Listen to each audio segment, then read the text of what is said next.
I'm going to show you how to set up a table to start practicing on BBO with 3 of your friends. Now, there are several different ways of setting up a table. First of all, we do have to log into BBO. I'm logging in as Betty1921, and we can set the table up in a number of different ways, but I'm going to show you a way that is very handy for practicing with your friends, because this particular table will not have any time constraints. It will not force you to bid within a certain period of time, and it won't force you to play within a certain period of time. And the way I do this is by going to the practice area. On play or watch bridge here, I click on practice and I say I want to start a teaching table.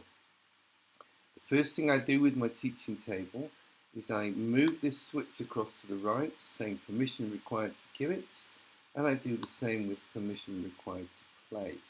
That way, we're not going to be inundated with people coming to play at our table when we don't want them, because we only want our 4 friends.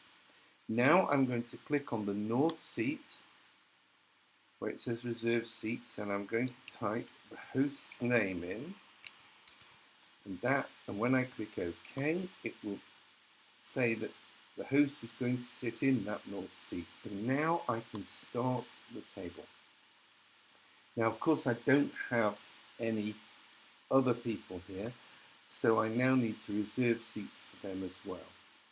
Now, I have another computer running in the background here with a player called Morris sitting at his computer. I'm going to invite him by clicking on the south seat and saying reserve.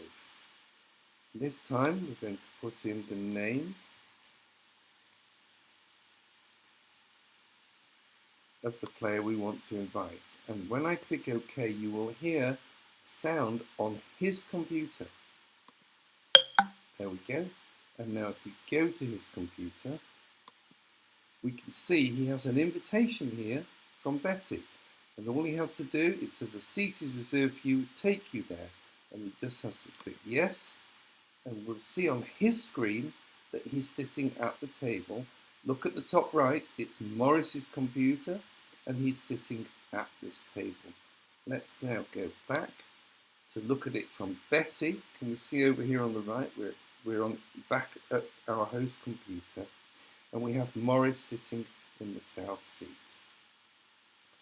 And that's one way, and the easiest way, of inviting someone to come and join us at our table. However, let's have a look at what happens if we don't do it that way. Back to Morris's computer. Let's say Morris leaves this seat and he leaves the table. So he's now on his computer. How is he going to find us? Well, he clicks on the tab marked People, and then he clicks on the tab at the top saying Search. And he searches at the bottom in the search box for Betty1921, and that brings her up at the top. And when he clicks on her name, Betty1921, it will show us that she is sitting at a table that she's playing called Betty1921. And we could either join the table, or better still, we can click on the seat we want to sit in, and that will ask Betty to allow us in. So let's see what happens if I click on the seat, and it says at the bottom here, waiting for permission. And if we go back to Betty's screen, she has a notice on her screen saying permission request from Morris to sit south. Should we accept it or not? And we accept it, and there he is sitting at that seat. Okay, now because this is a teaching table, I'm allowed to let Betty sit there, sit at all the seats, but in fact we'd have 2 more players sitting east and west, and we'd have invited them in exactly the same way. And it's now dealt the hand, and it's Betty's turn to bid. Now the one thing I must do before I deal that hand is to go to the menu here at the top right, on the blue background, 3 horizontal lines, and I change the teaching options at the table so that neither the host nor the players can see all the hands. And now if we go back to Morris's computer, we'll see that Morris can only see his own hand, and that will be the same for each of the 4 players around the table. In this particular instance, there aren't 4 players because Betty is sitting in 3 of the seats, so she can actually see the hands. But as I say, if we set those teaching options so the host doesn't show all hands, then it will be like a normal table.